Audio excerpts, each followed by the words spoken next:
አብ ወወልድ ወመንፈስ ቅዱስ አሐዱ አምላክ አሜን። በክርስቶስ ክርስቲያን የሆናችሁ የተወደዳችሁ የእግዚአብሔር ቤተሰቦች ሁላችሁም በያላችሁበት እንደምናላችሁ እግዚአብሔር ደግሞ ይሄንን ቀን ለጥቅማችን ስላደረገ ጸጋን እንድንካፈል ጊዜን ስለሰጠን የእግዚአብሔር ስሙ የተባረከ ይሁን። እኔ ኦርቶዶክስ ነኝ።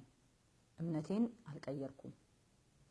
በአንዳንድ ሚዲያዎች ላይ እምነቴን እንደቀየርኩኝ እየተወራ ነውና የእግዚአብሔር ቤተሰቦች እኔ አሁንም በኢትዮጵያ ኦርቶዶክስ ተዋሕዶ ቤተክርስቲያን ውስጥ ነው ማገለግለው።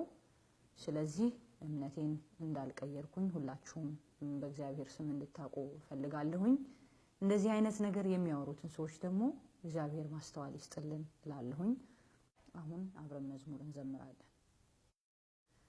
ካህኔ ሊቀ ካህኔ ኢየሱስ ሊቀ ካህኔ እኔና መሃል ያለህ ወገኔ ካህኔ ሊቀ ካህኔ ኢየሱስ ሊቀ ካህኔ እኔና መሃል ያለህ ወገኔ እንደ አሮን ልጆች ሞት አይገድብህም፣ እንደ ሌዋውያን ነውር የለብህም። የማይለወጥ ነው ፍጹም ክህነት በመሐላ የጸና ነውና ሹመት ቤዛዬ ቤዛዬ ኢየሱስ ቤዛዬ ነፍሴ ላይ የወጣ የጽድቅ ፀሐይ ቤዛዬ ቤዛዬ ኢየሱስ ቤዛዬ ለነፍሴ የወጣ የጽድቅ ፀሐይ ለሞትልሽ ብሎ ማን ፊቴ ቀደመ ከኢየሱስ በቀር ማን ለኔ ታመመ አላውቅም አይኖርም የለም ሌላ ቤዛ ጠላቱን በዋጋ ደም ከፍሎ የገዛ አዳኜ አዳኜ ኢየሱስ አዳኜ የሞት መድኃኒቴ የጽድቅ እልፍኝ አዳኜ አዳኜ ኢየሱስ አዳኜ የሞት መድኃኒቴ የጽድቅ እልፍኝ ካህኔ ሊቀ ካህኔ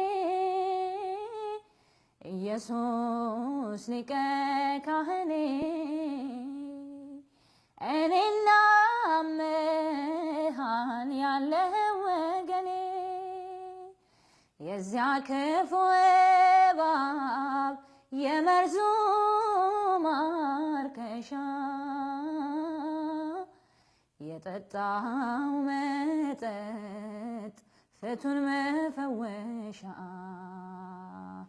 በመገረፍ ቁስል በጀርባ ላይ ሰንበር እንዴት ተሰበረ የኃጢአቴ ቀንበር አለቴ አለቴ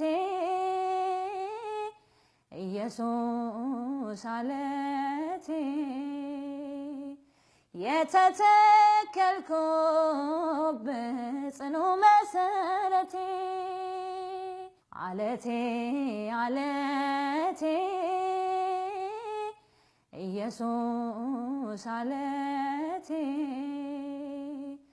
የተተከልኩበት ጽኑ መሰረቴ የሕያው አምላክ ልጅ ማለት አይደክመኝም። ይህን ሥጋና ደም አልገለጠልኝም። በዚህ ዓለትነት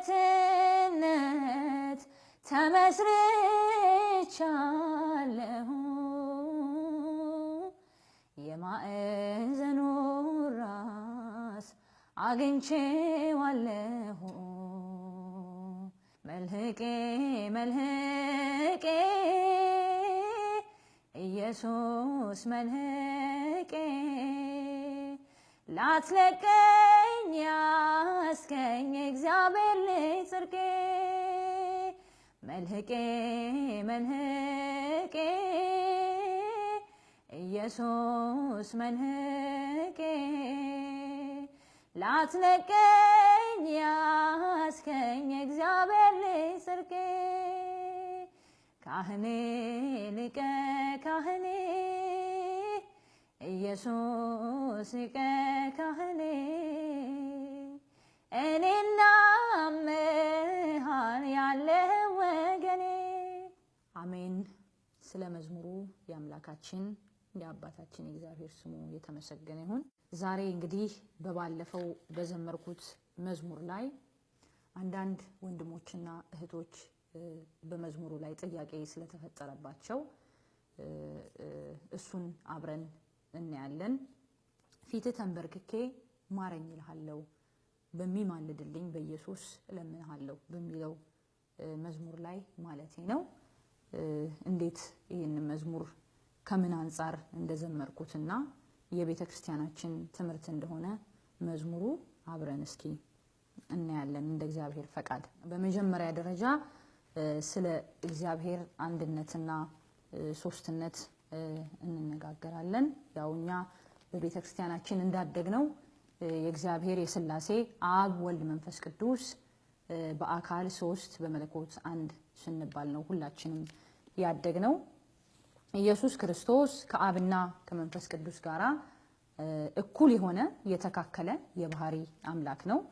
እምቅድመ ዓለም ከአባቱ ከአብ ድህረ ዓለም ደግሞ ከቅድስት ድንግል ማርያም በስጋ በመንፈስ ቅዱስ ፈቃድ ተወልዶ ወደዚህ ምድር እኛን ለማዳን እንደመጣ በስጋ እንደተገለጸ መጽሐፍ ቅዱስ ያስተምረናል።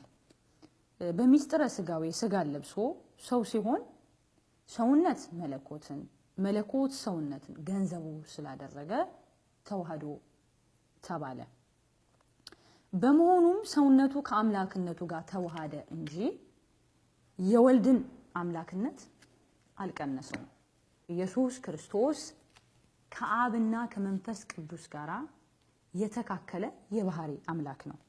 እስኪ የሮሜ መልእክት ምዕራፍ 9 ከቁጥር 5 ጀምረን አብረን እናነባለን። ከእነርሱም ክርስቶስ በስጋ መጣ፣ እርሱም ከሁሉ በላይ ሆኖ ለዘላለም የተባረከ አምላክ ነው ይለናል የእግዚአብሔር ቃል።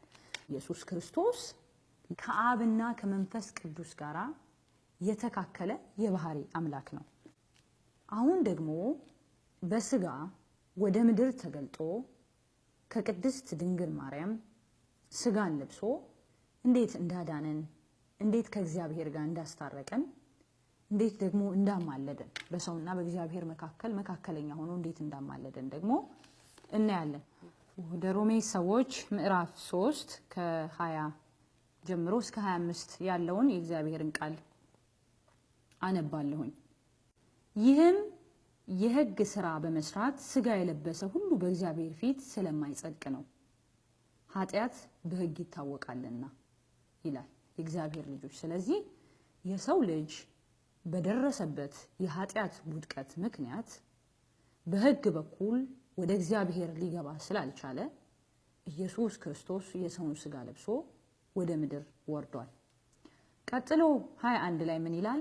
አሁን ግን በሕግና በነቢያት የተመሰከረለት የእግዚአብሔር ጽድቅ ያለ ሕግ ተገልጧል።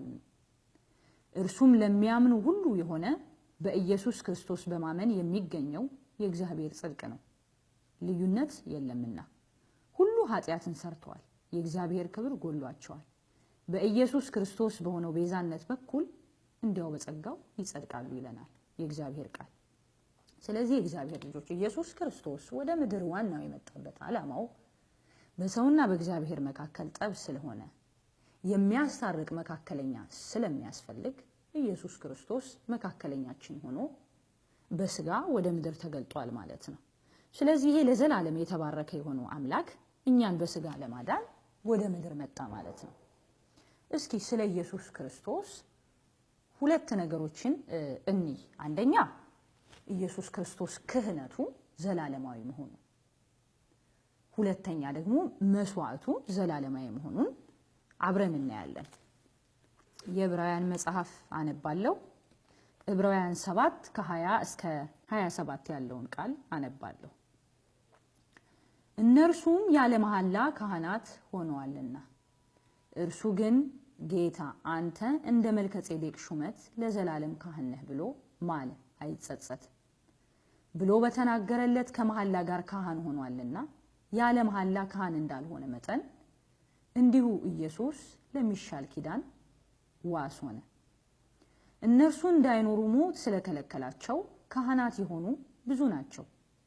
እርሱ ግን ለዘላለም የሚኖር ስለሆነ የማይለወጥ ክህነት አለው። ስለ እነርሱ ሊያማልድ ዘወትር በሕይወት ይኖራልና ስለዚህም ደግሞ በእርሱ ወደ እግዚአብሔር የሚመጡትን ፈጽሞ ሊያድናቸው ይችላል ይለናል የእግዚአብሔር ቃል። ስለዚህ ከዚህ ከዕብራውያን መጽሐፍ እንደምንረዳው ኢየሱስ ክርስቶስ ለዘላለም እንደ መልከጼዴቅ ሹመት ክህነቱ ለዘላለም እንደሆነ ይነግረናል።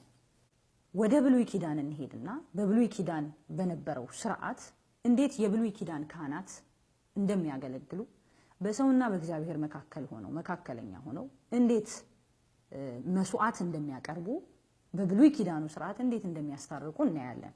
የዘሌዋውያን መጽሐፍ 16 ሙሉን ማየት ይቻላል። በአንደኛ ደረጃ የብሉይ ኪዳን ካህናት ዘላለማዊ አይደሉም። ዘላለማዊ አይደሉም ማለት በብሉይ ኪዳን የሚያገለግሉ የነበሩ ካህናት ሰዎች ስለሆኑ ሲያገለግሉ ይቆዩና የእድሜ ገደብ ሲደርስ ማለት ሰው ይሞታል። ስለዚህ የመሞቻ ጊዜያቸው ሲደርስ በእነሱ ፋንታ ሌላ ሊቀ ካህን ደግሞ ይተካል። እንደዚህ እያለ ነው ስርዓቱ የቀጠለው ማለት ነው የመጣው። አንደኛ ይሄ ነው። ሁለተኛ ደግሞ የብሉይ ኪዳን ካህናት ኃጢአተኞች ነበሩ። ሰዎች ስለሆኑ እለት እለት የሚከብ ኃጢአት ነበረባቸው። ስለዚህ በመጀመሪያ ደረጃ ለሕዝቡ መስዋዕት ከማቅረባቸው በፊት ለራሳቸውና ለቤተሰባቸው መስዋዕትን ያቀርቡ ነበር። በሶስተኛ ደረጃ የሚያቀርቡት መስዋዕት የበግና የኮርማ ደም ነበር። ይሄ መስዋዕት ደግሞ ሁልጊዜ በየዕለቱ ከእግዚአብሔር ጋር ለመታረቅ የሚጠቀሙበት ስርዓት ነበር። አንድ ሰው ኃጢአት ሲሰራ በግ ወይም ኮርማ ይዞ ሄድና ያ ሰው በበጉ ላይ እጁን ያስቀምጥና ኃጢአቱን ይናዘዛል። ያ በግ ውስጥ የሰውየው ኃጢአት ይገባል። ያ በግ ታርዶ ደሙ ይረጫል ማለት ነው። ከዛ በኋላ ነው ስርየት የሚያገኘው ያ ሰው። በአራተኛ ደረጃ የሚያቀርቡት መስዋዕት የበግና የኮርማ ነው ብያለሁ። ያንንም እንኳን እያደረጉ ፍጹም ኃጢአትን ሊያስወግድ አልቻለም። ያ የሚያቀርቡት የበግና የኮርማ ደም እግዚአብሔርን ደስ ሊያሰኘው አልቻለም ያ መስዋዕት። ስለዚህ እግዚአብሔር ልጁን አንድ ልጁን የሚወደውን ልጁን ወደ ምድር ልኳል። ኢየሱስ ክርስቶስ ስለኛ ኃጢአት በመስቀል ላይ ዋለ እንጂ እሱ ፍጹም ጻድቅ የሆነ አምላክ ነው። ስለዚህ ኢየሱስ ክርስቶስ ክህነቱ ዘላለማዊ ነው። በሁለተኛ ደረጃ የብሉይ ኪዳን ካህናት እንዳይኖሩ ሞት ከልክሏቸዋል። ኢየሱስ ግን ለዘላለም እንደ መልከጼዴቅ ክህነት የሆነ ክህነት ስላለው ክህነቱ የዘላለም ስለሆነ በቀራንዮ ከተሰቀለ በኋላ ሁላችንም ወደ መቃብር እንደወረደ እናውቃለን። በሶስተኛ ቀን ሞትን ድል አድርጎ ስለተነሳ ኢየሱስ በእግዚአብሔር ቀኝ ስለተቀመጠ ክህነቱ ዘላለማዊ ነው። ኢየሱስ ክርስቶስ ያቀረበው መስዋዕት አንድ ጊዜ ነው። ኢየሱስ አንድ ጊዜ ይሄን ባቀረበ ጊዜ ፈጽሞ አቀርቧልና ይለናል የዕብራውያን መጽሐፍ። ስለዚህ በዚህ እውነት አምነን ወደ እግዚአብሔር የምንመጣውን ሊያስታርቀን ይችላል ማለት ነው። አንድ ሰው በመስቀል ስራ አምኖ ወደ እግዚአብሔር ሲመጣ ኢየሱስ ክርስቶስ መካከለኛ ሆኖ ያስታርቀዋል፣ ያማልደዋል ማለት ነው። ስለዚህ ኢየሱስ ክርስቶስን ክህነት ዘላለማዊ ያደረገው ኢየሱስ ሕያው አምላክ ስለሆነ ነው። ፍጹም ሰው ነው፣ ፍጹም አምላክ ነው። ነገር ግን እንደ ሰዎች ሞት ያልያዘው ጌታ ነው። ሞትን ድል አድርጎ በሶስተኛው ቀን የተነሳ ወደ ሰማያት ከፍ ከፍ ያለ ስለሆነ ክህነቱ አሁንም በሰማይ ይቀጥላል። በዚህ የመስቀል ስራ አምነው የሚመጡትን ሁሉ ወደ እግዚአብሔር ያስታርቃል ማለት ነው። መስዋዕቱንም አብረን አይተናል። ኢየሱስ ክርስቶስ አንዴ በመስቀል ላይ ያቀረበው ያ መስዋዕት ለዘላለም ሲያስታርቅ ለዘላለም ሲያማልደን ይኖራል ማለት ነው። እስኪ አሁን ደግሞ ከቤተ ክርስቲያናችን አባቶቻችን ሃይማኖተ አበው የጥንት አባቶቻችን መጽሐፍ ነው፣ በግዕዝና በአማርኛ የተጻፈ ነው። ከዚህ ደግሞ አብረን እናነባለን። ምክንያቱም ይሄ ትምህርት አሁን የመጣ ትምህርት አይደለም። የእግዚአብሔር ልጆች ይሄ ትምህርት አባቶቻችን ከጥንት ጀምሮ ሲያስተምሩት ሲጋደሉለት ዋጋ ከፍለው ሲጋደሉለት እዚህ የደረሰ ትምህርት ነው። ስለዚህ አብረን እናነባለን። ዘዮሐንስ አፈወርቅ ነው የሚለው ከምዕራፍ 63 ከቁጥር 26 ጀምሮ ከዚህም በኋላ የምናምንበትን አስታራቂ ሐዋርያ እርሱን አብነት አድርጉት አለ። አብ ከወዲያኛው ዓለም ወደዚህ ዓለም ስለላከው ሐዋርያ አለው። ስለአመነበት በጎ ሥራ ለመስራት የምንቀና ደግ ወገን አድርጎ ገንዘብ አደረገን፣ ለኛ ማልዶልናልና። የምናምንበት ሊቀ ካህናት በቅንፍ ውስጥ አስታራቂ ሆነ ይላል። የእግዚአብሔር ልጆች ይሄ አባቶቻችን ሲያስተምሩን እዚህ የደረሰ መጽሐፍ ነው። ስለዚህ የኢየሱስ ክርስቶስ አስታራቂነት የኢየሱስ ክርስቶስ አማላጅነት ዛሬ የተነሳ ትምህርት አይደለም ማለት ነው። ስለ መስዋዕቱ ዕብራውያን 10:11 እስኪ አብረን እናያለን። ስለ ኢየሱስ ክርስቶስ መስዋዕት ሊቀ ካህናትም ሁሉ ዕለት ዕለት እያገለገለ ኃጢአትን ሊያስወግዱ ከቶ የማይችሉትን እነዚያን መስዋዕቶች ብዙ ጊዜ እያቀረበ ቆሟል። የብሉይ ኪዳን ካህናት ሁል ጊዜ ቆሞ ያገለግሉና ቆይተው ወደ መቃብር ይወርዳሉ። እነሱ ወደ መቃብር ሲወርዱ ሌላ ይተካል ማለት ነው። እርሱ ግን ስለ ኃጢአት አንድ መስዋዕት ለዘላለም አቀርቦ በእግዚአብሔር ቀኝ ተቀመጠ ነው የሚለው።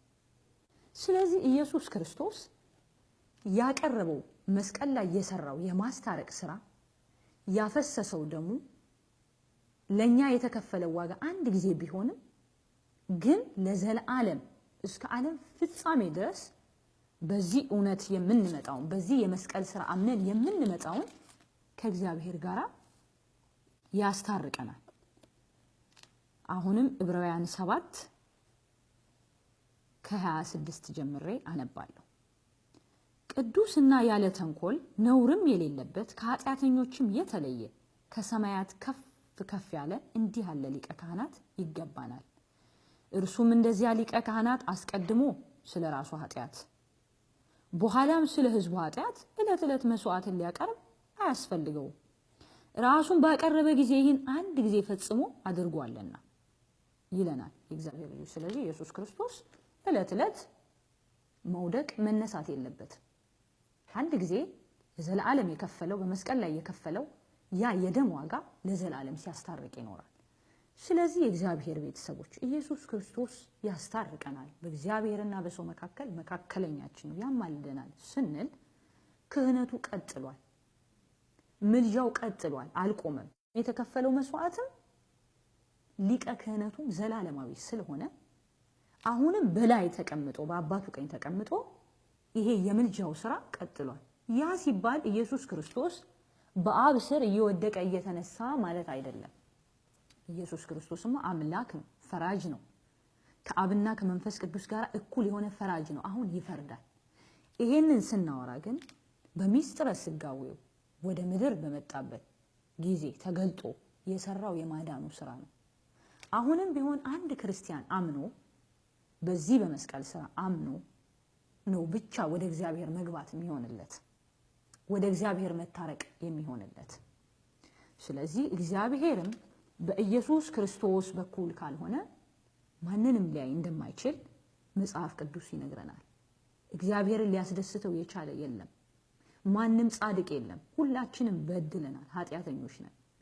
ኢየሱስ ክርስቶስ ብቻ በእኛና በእግዚአብሔር መካከል ሆኖ ያስታረቀን እሱ ነው። ስለዚህ የእግዚአብሔር ቤተሰቦች ኢየሱስ ክርስቶስ አስታራቂያችን ነው። አሁንም ክህነቱ ስለቀጠለ የማስታረቅ ስራው ቀጥሏል። አንዴ በመስቀል ላይ የሰራው ስራ ቀጥሏል እንጂ በመስቀል ላይ የሰራው ስራ በቃ አለቀ ከዚህ በኋላ የሚባል አይደለም።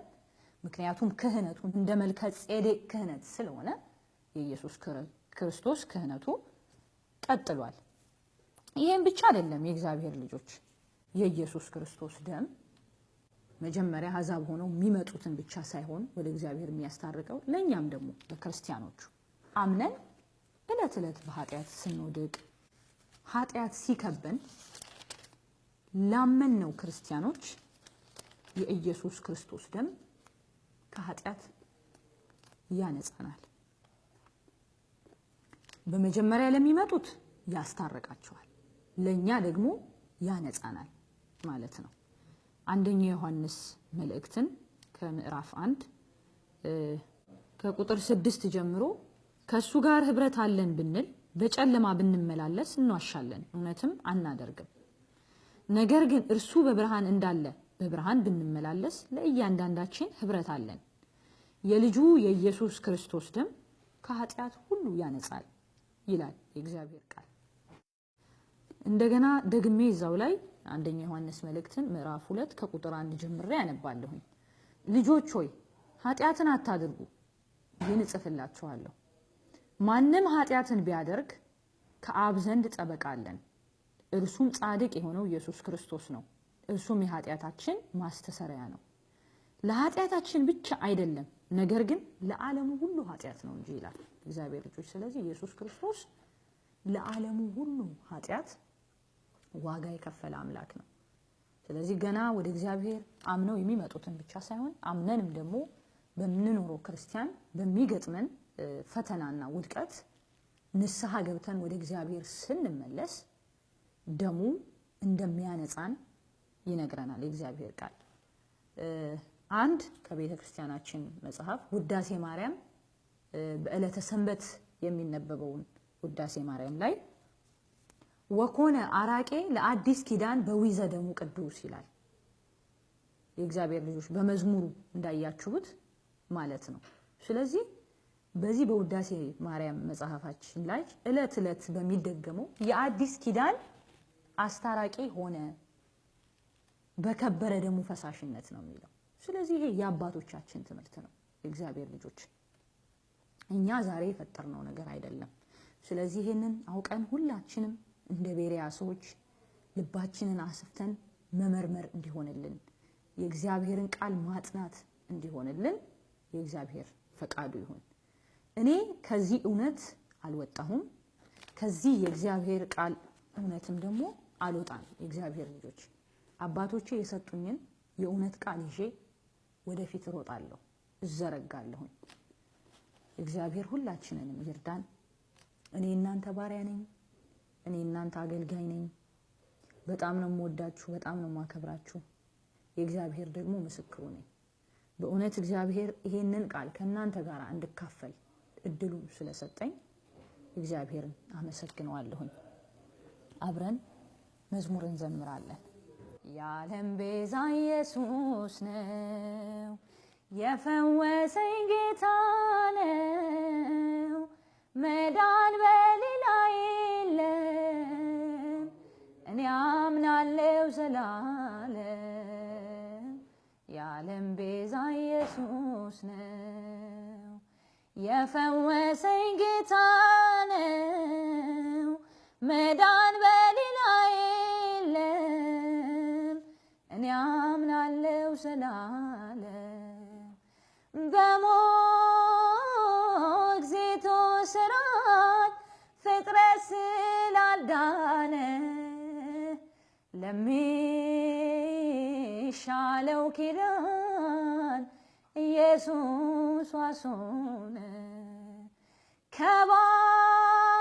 ከባርነት ቀንበር የቤዠኝ በደሙ ያዳነኝ እሱ ነው ይስማልኝ ዓለሙ። የዓለም ቤዛ ኢየሱስ ነው የፈወሰኝ ጌታ ነው። መዳን በሌላ የለም እኔ አምናለሁ ዘላለም። አንዴ ለዘላለም ደሙ ፈሶልኛል። አሁን ያለ ኃጢአት ውዴታ ይለኛል። ነፍሴን እንዲያነጻ ታርዷል ፋሲካዬ። በርሆኖኝ ወደ ክብር አስገባኝ ቤዛዬ። የዓለም ቤዛ ኢየሱስ ነው የፈወሰኝ ጌታ ነው። መዳን በሌላ የለም እኔ አምናለሁ ዘላለም። የዘላለም ርስትን የተናዘዘልኝ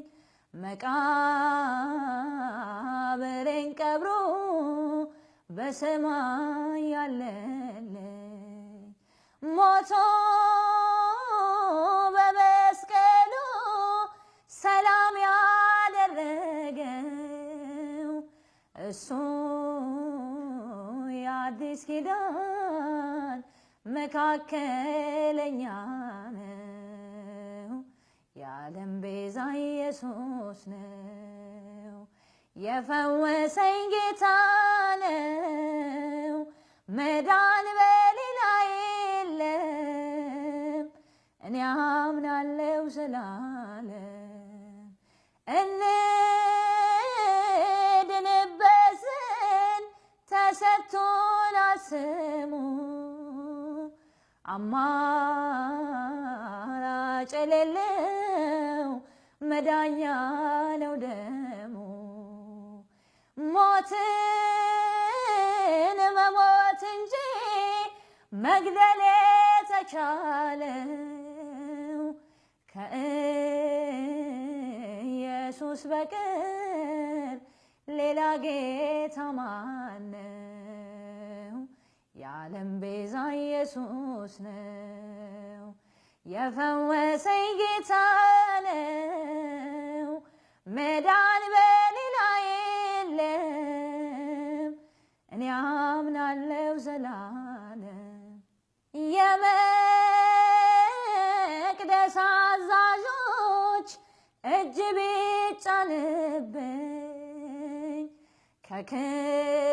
ከክርስቶስ ፍቅር መቼም ላይ በልጥብኝ። በልብ ያመንኩትን ልመስክረው ባፌ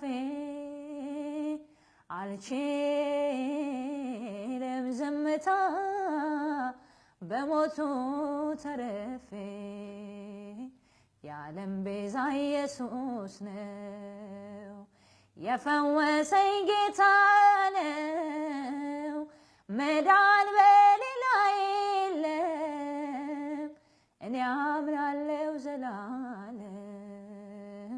የዓለም ቤዛ ኢየሱስ ነው የፈወሰኝ ጌታ ነው። መዳን በሌላ የለም እኔ አምናለሁ ዘላለም። ስለ መዝሙሩ የአምላካችን የአባታችን የእግዚአብሔር ስሙ የተመሰገነ ይሁን። የእግዚአብሔር ልጆች ከእናንተ ጋራ በነበረኝ ቆይታ በጣም ደስ ብሎኛል። እግዚአብሔር በእውነት ይህን ጊዜ ስለሰጠን እግዚአብሔርን አመሰግነዋለሁኝ። በክርስቶስ ሰላም